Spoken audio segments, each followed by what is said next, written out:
દાહોદમાં વાહન ચાલકોને મુશ્કેલી થતા સ્ટેશન શેરી વિસ્તારમાં રોડ કામગીરી સમયમર્યાદામાં પૂર્ણ કરવા રજૂઆત કરાઈ। દાહોદમાં વાહન ચાલકોને મુશ્કેલી થતા સ્ટેશન શેરી વિસ્તારમાં રોડ કામગીરી સમયમર્યાદામાં પૂર્ણ કરવા કરાઈ રજૂઆત। દાહોદ શહેરના સ્ટેશન શેરી વિસ્તારમાં ચાલી રહેલી રોડ કામગીરીને કારણે વાહન ચાલકોને ભારે મુશ્કેલીનો સામનો કરવો પડી રહ્યો છે। રોડની અપૂર્ણ કામગીરીને કારણે ટ્રાફિક જામ, ધૂળ અને ખાડાઓ જેવી સમસ્યાઓ વધી રહી છે, જેને કારણે સ્થાનિક નાગરિકો અને વેપારીમાં અસંતોષ ફેલાયો છે। ખાસ કરી વરસાદી મોસમમાં હાલત વધુ ખરાબ બની રહી છે અને વાહન ચાલકો માટે પસાર થવું જોખમી બની ગયું છે। આ સમસ્યાને ધ્યાનમાં રાખી સ્થાનિક નાગરિકો અને વેપારીઓએ તંત્રને રજૂઆત કરી છે। તેઓએ માંગ કરી છે કે સ્ટેશન શેરી વિસ્તારમાં ચાલી રહેલી રોડ કામગીરીની સમયમર્યાદામાં પૂર્ણ કરવામાં આવે, જેથી લોકોને રોજિંદા જીવનમાં અવરોધ ન આવે। રજૂઆત દરમિયાન નાગરિકોએ તંત્રને જણાવ્યું કે જો સમયસર કામગીરી પૂર્ણ નહીં થાય તો તેઓ વધુ ઉગ્ર આંદોલન કરશે। તંત્રના અધિકારીઓએ નાગરિકોને આશ્વાસન આપ્યું છે કે રોડ કામગીરી ઝડપથી પૂર્ણ કરવા માટે કોન્ટ્રાક્ટરને સૂચના આપવામાં આવી છે। અધિકારીઓએ જણાવ્યું કે કામગીરીમાં ઉપયોગમાં આવતી સામગ્રીની ગુણવત્તા અને કામગીરીની ગતિ પર ખાસ નજર રાખવામાં આવી રહી છે। તેમ છતાં નાગરિકોની કામની ધીમી ગતિને લઈ હજુ પણ ચિંતિત છે।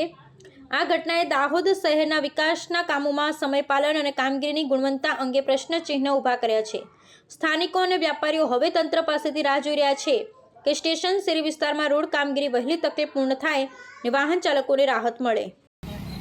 આપ જોઈ રહ્યા છો દેવગઢ બારિયાની શું પરિસ્થિતિ છે કે લોકોને આવવા જવામાં તકલીફ પડે છે। તમારી સામે જ તમે જોઈ રહ્યા છો કે લોકો ચાલુ ગાડીએ પડે છે।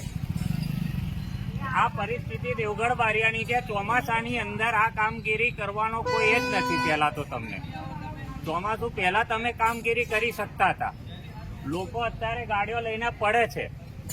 અને મેન દેવગઢ બારિયાનો ધાનપુર વાળો મેન રસ્તો છે। આ લોકોને કેવી તકલીફો પડે છે। તો અત્યારે વહેલાથી વહેલા તંત્રને અમે કહીએ છીએ કે વહેલાથી વહેલા કામગીરી પૂર્ણ કરવામાં આવે આ ગાડી, જેથી કરી લોકોને જે સમસ્યા છે સમસ્યાનું નિરાકરણ થાય।